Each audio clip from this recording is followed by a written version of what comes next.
Well, we're getting down to the end. Only a couple more episodes left, and then we'll move on to Voyager. I decided the movies would be just too much for me to do.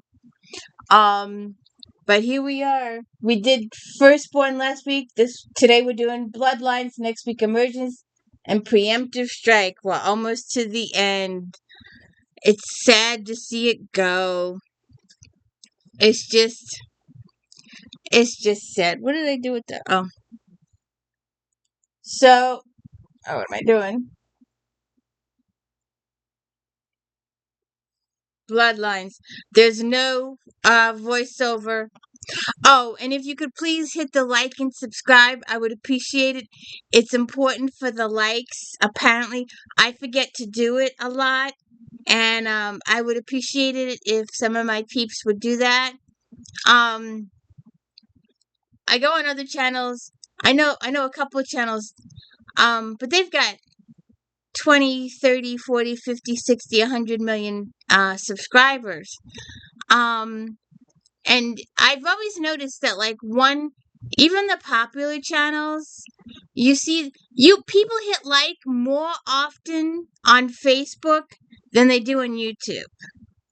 If you notice, even some of the really popular stuff that gets tons and tons of views, the likes aren't there. People just forget or don't think it's important. But according to these other people on YouTube, it's very, very, very, very important.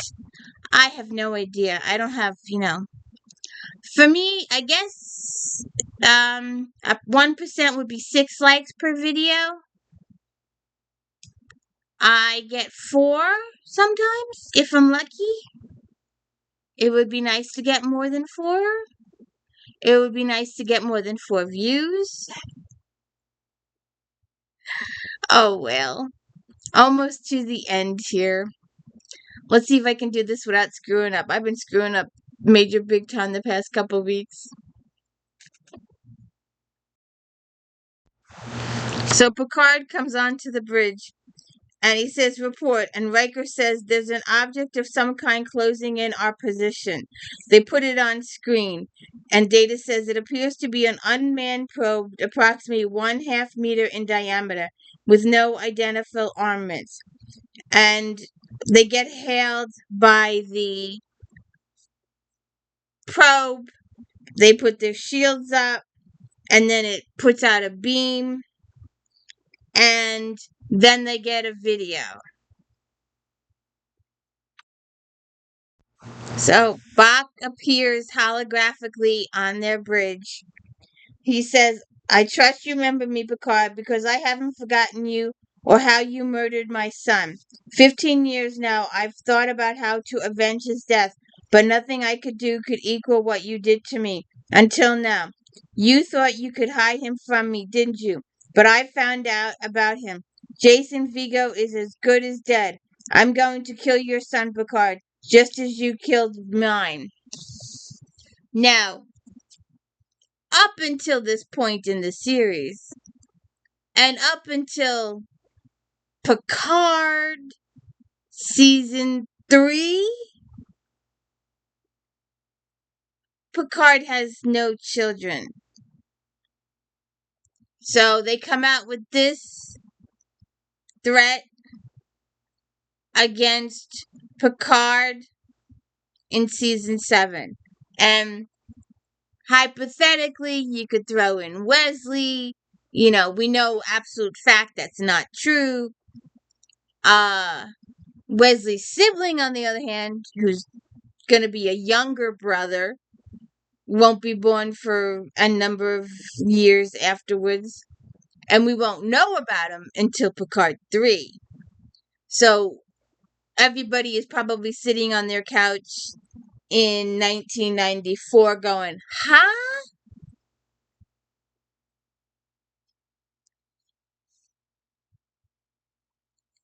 So Picard has him put a tractor beam on the probe, determine if it's safe to beam it aboard, and he wants to know where it came from. Mr. Data, see if there's any mention of a Jason Vigo in Federation records. You might start with Miranda Vigo. She was born on New Gaul about 50 years ago. And Data starts looking. Picard also says, contact the Ferengi government. Find out all you can about Bach. He was wearing a Daemon's uniform. If he's regained his rank, I want to know why. So Riker comes into the room. The Ferengi government is debating an amendment to the rules of acquisition. It could be a while before we hear from them. Data found out that the woman you mentioned has a son, Jason, and he gives him a picture. How old is the boy? 23. He and his mother left Earth 12 years ago. They settled on Camor 5. That's all we know. The planet's records are virtually non existent. So Picard tells them to set a course for Camor 5. Picard tells Riker, I appreciate you're not asking, but I do think that you have a right to know. There is a possibility that the boy is my son. I was involved with his mother for a short time about 24 years ago. We met through a friend when I was on shore leave on Earth. It was all very romantic, very intense. Probably because we knew I was leaving in 2 weeks. We kept in touch for a while, but we never managed to get together again. She never said anything huge about being pregnant? No. Either Bach is wrong and I'm not the father, or Miranda's decided to raise the child alone. Which, quite frankly, wouldn't surprise me. She was very independent, strong-willed. She would have to be to get by on Camor 5. Whether he's my son or not, he's in danger. Bach tried to kill me 6 years ago, and I doubt he'll try to make good his threat against the boy. They go to the bridge.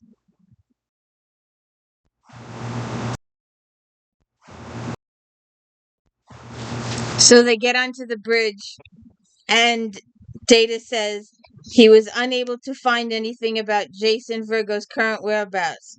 And then he says his mother was a botanist. So Data narrows the search and he finds 8 humans, 3 female, all too young to be Miranda. There's an infant, another elderly, 2 middle-aged. That's 7. You said there were 8. There's an 8th individual, appears to be 2 kilometers beneath the surface. 20 or 30 years old. No one in the right mind would go that far underground unless he was forced to. I'm meeting seismic instability in the area. He's in danger. Relay his coordinates to the transporter room and beam him aboard. So they beam him aboard.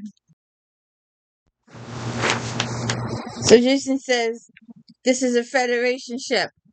That's right, I'm Captain Picard, Jean-Luc Picard. I realize I wasn't supposed to be splunking that cave, but don't you have anything better to do? We thought you were at risk. Oh, well, I wasn't, so maybe you could just beam me back where I was? Are you Jason Vigo? I know him. Is he in trouble? In a manner of speaking, someone has made a threat against his life. I'm an old friend of your mother's. I'm here because you're in danger. Why would anybody want to kill me? That person has made threat is under the impression that you are my son. Am I? I don't know. My mother never told me who my father was, just that he was in Starfleet. Maybe we should contact her. She's deceased. I'm sorry, Jason. I think it's important that we find out one way or another. Would you be willing to permit a genetic test? If I'm not your son, is this person going to want to kill me? I doubt it. In that case, you won't mind saying that I hope you're not my father. So they go into sick bay, and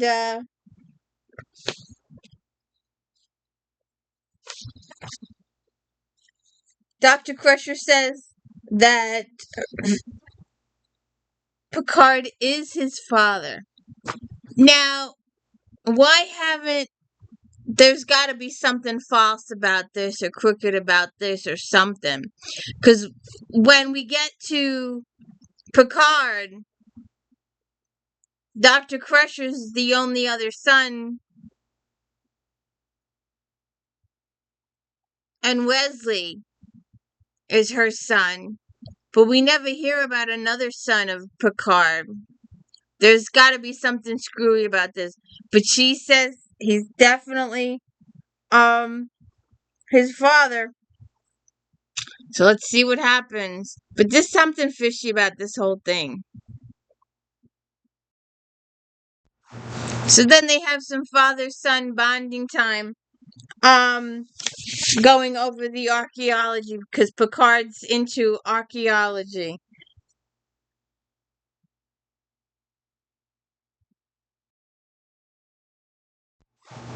So Geordi reports that they were able to shut down the probe's power systems and they beamed it aboard.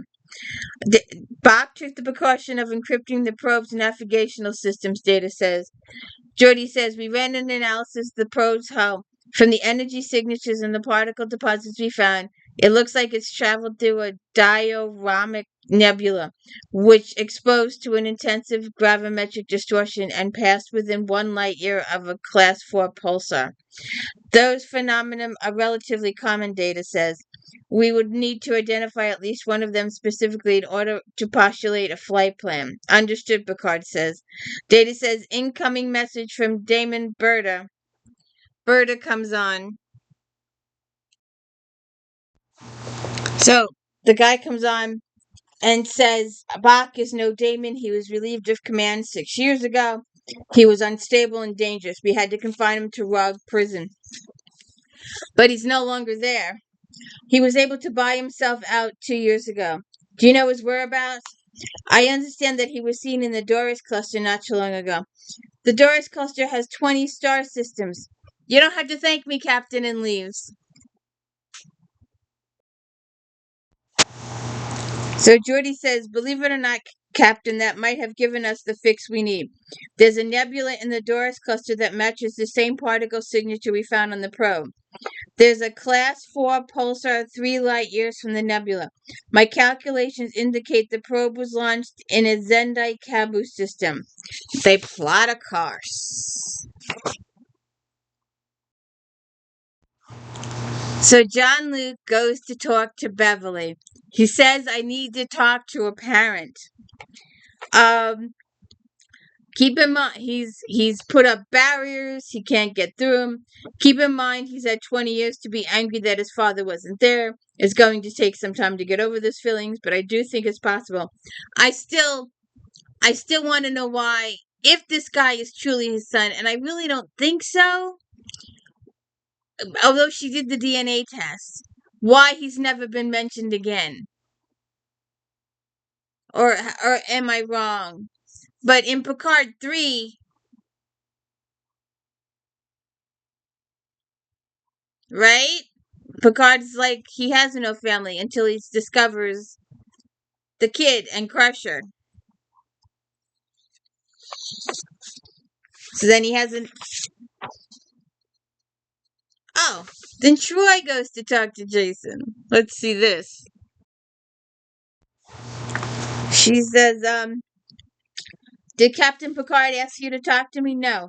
I just thought I'd come and see how you were doing. A lot has happened in a few hours. I thought you'd like to talk about it. I'll be all right. People have wanted to kill me before.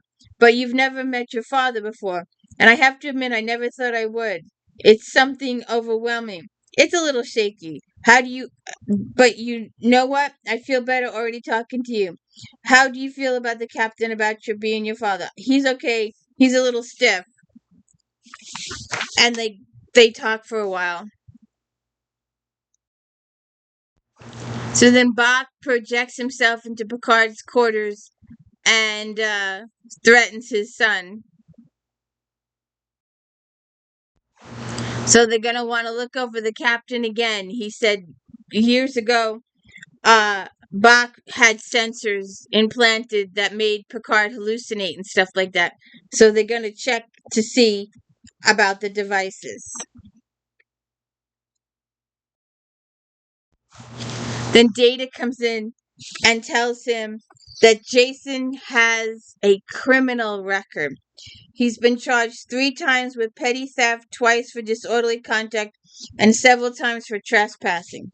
I believe the charges relate to his climbing activities in the cave underneath the planet's surface. This is the information you requested, is it not? Yes, thank you, Mr. Data. So then security is following the kid around and he doesn't like it and he's like, you need to give me some room here.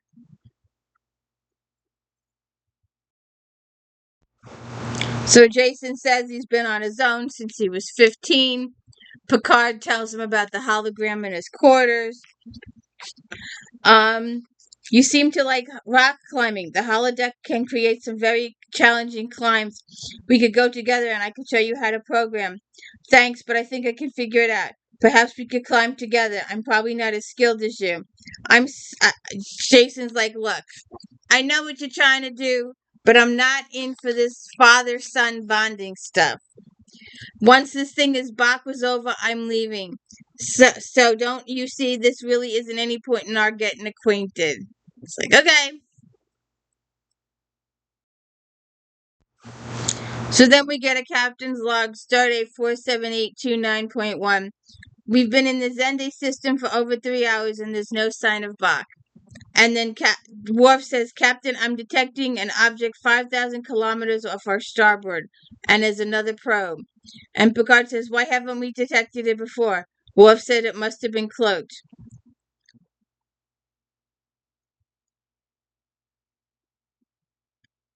And the device blows up.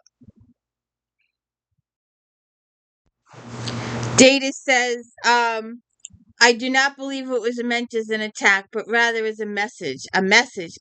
Yes, sir. In Beziel code, a Ferengi code which uses alternating pattern of light and darkness. Can you translate it? I'm tempting to do so. The message reads, my revenge is at hand. He's proved that he can do whatever he wants to us. Why doesn't he do something?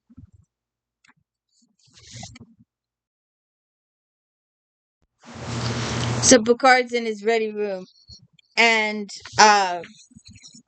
Bach wants to talk to him, tells him not to call security. How do you like your boy, Captain? Is he everything you always hoped for? This is a risky game you're playing, coming here. Next time we'll be ready for you. Oh, and how do you propose to do that? You murdered my son. It was self-defense. He fired on my ship. You were in Ferengi space. I didn't know that. If you told me, I would have withdrawn. I'm sorry, but there's nothing I can do to bring him back. How touching. Your apology is worthless. I demand you repay me for my loss. You cannot put a price on a life. Oh, but you can. You can pay me with your son's life. No, you don't have any choice. I insist on being paid. And he beams out.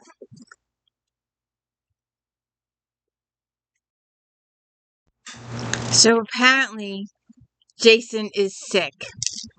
He's got a rare condition called the Forrester-Trent syndrome. It's a degenerative neurological disorder. It's very rare. And it could lead to death. And it's hereditary. But Picard does not have that disease. So they asked him if his mother had it, and he said he doesn't know.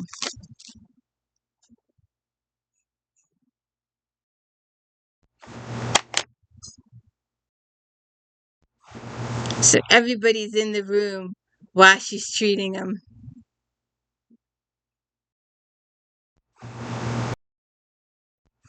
I'm not sure if this picked up before. He said everybody was in the room while she's treating him. I've been having issues today. I apologize.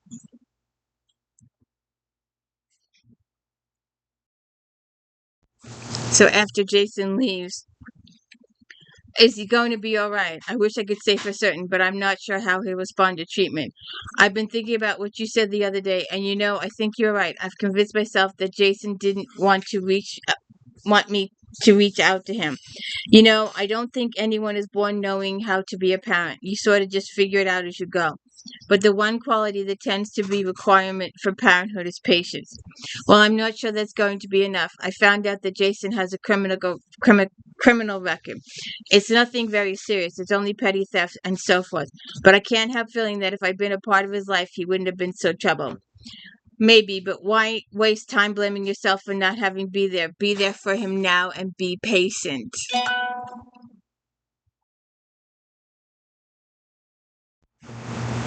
So Geordi is examining the chair in Picard's ready room. Bach was in direct contact with this chair for an extended period. It is showing a distinctive subspace signature as a result. We think he's using some sort of subspace transporter beam to transporter to beam aboard the Enterprise. My understanding is that such devices were impractical. The Federation abandoned its research in the field because the technology was found to be unreliable as well as energy intensive. In order to transport matter through space, you have to put it in a state of quantum flux. It's very unstable. What range would that kind of transporter have? In theory, it could operate over several light years. That means the probe that had exploded, could have beamed into position from some point outside sensor range. Let's see. If Bach uses his transport again, we might be able to trace the subspace signature and locate his ship, Data says. Is there any way we can keep Bach from beaming aboard the Enterprise? I don't think there is, Geordi says. If he has the ability to beam aboard, he may be able to beam someone away. It's a possibility. I'm concerned that he may try to take Jason. Is there any way we can protect him? We might be able to keep a signal lock on him at all times. If Bach tries to beam him away, we might be able to hold him here. In order to do so, we would need to tie the ship's subspace field coils into the transporter system. Make it so. Computer, where is Jason Virgo? He's in the holodeck. He's having fun in the holodeck. Let him be.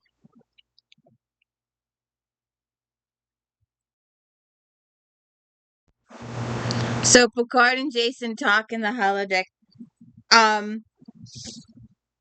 He tells them they may have found Bach's ship. If he tries to beam him away, we might be able to hold him here. In order to do so, we would need to. Oh, I skipped that part. Sorry.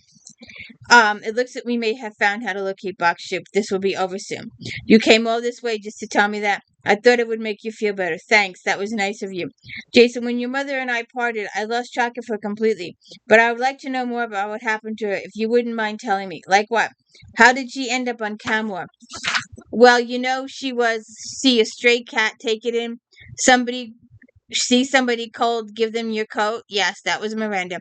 She heard all about the children on camera who'd been orphaned from the Cardassian War. I see. I was only 10 when we went there. I remember her telling me all about the boys and girls who didn't have anybody to take care of them. So she got this big house, practically falling apart, and she started rounding up the children. Eventually, there were over 40 of us there. She called it a school.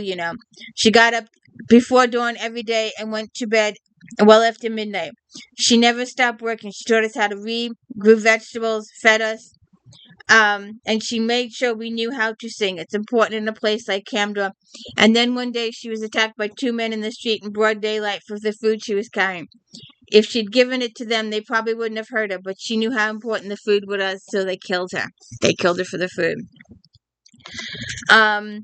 Jason, isn't there some way I could be a father to you? My own father and I were estranged. He wanted me to stay home and tend the vineyards, but I wanted to go to Starfleet.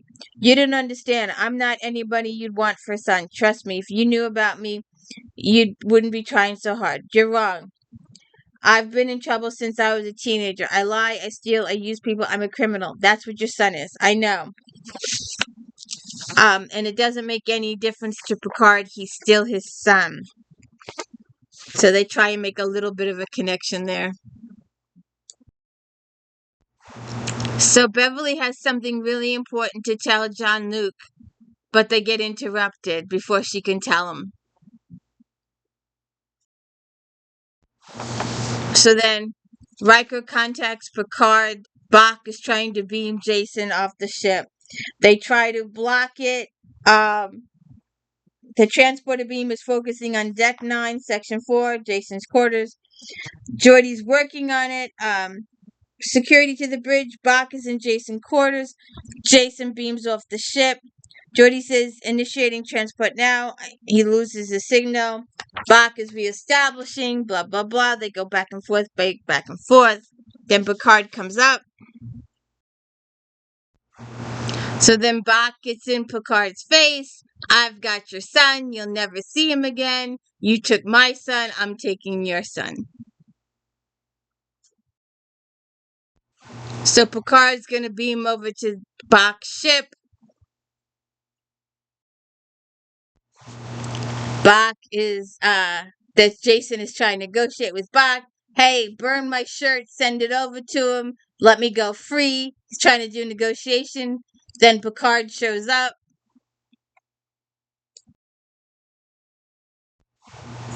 So Picard's like, calls his bluff.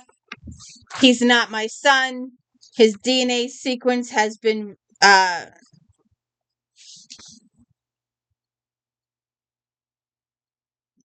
his DNA sequence was resequenced, whatever that means.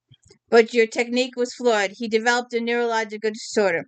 When my ship's doctor investigated, she discovered what you'd done. And they start arguing that he'll never pay the ransom now.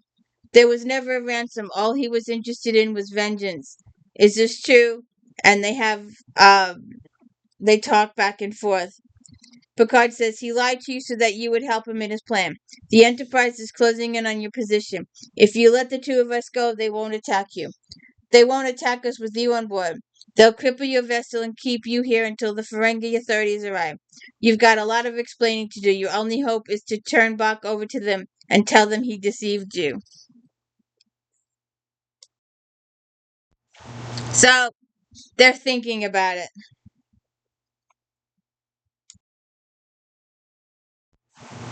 We get a voiceover. Captain's log, stardate 47831.8. At Jason's request, the Enterprise has returned to Camor 5. Dr. Crusher feels I'm responding well to the treatment. She thinks the damage may be completely reversed. I'm glad to hear it. Yeah? Are you sure you wouldn't like to stay on board the Enterprise for a few more days? I can't. I have a life back in Camor. It's a mess, but I'd like to go back and straighten things out. And Jason says, if you ever come by this way again, please check in and say hi.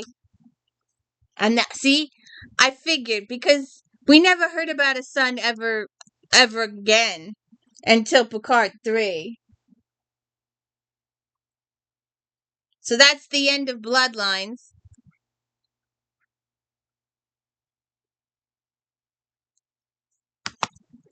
I hope you would tune in next week for Emergence, and then we start Parentive, the final 2 episodes of the season, and then that's it, and we'll be on to Voyager. Maybe I'll take a week or so off in between. We'll have to see. The movies were just going to be too long for me to do and too much for me to do. Someone suggested I do Deep Space Nine. I don't own Deep Space Nine, so can't do that. So if you could please hit the like and subscribe, I'd appreciate it. Thank you so much.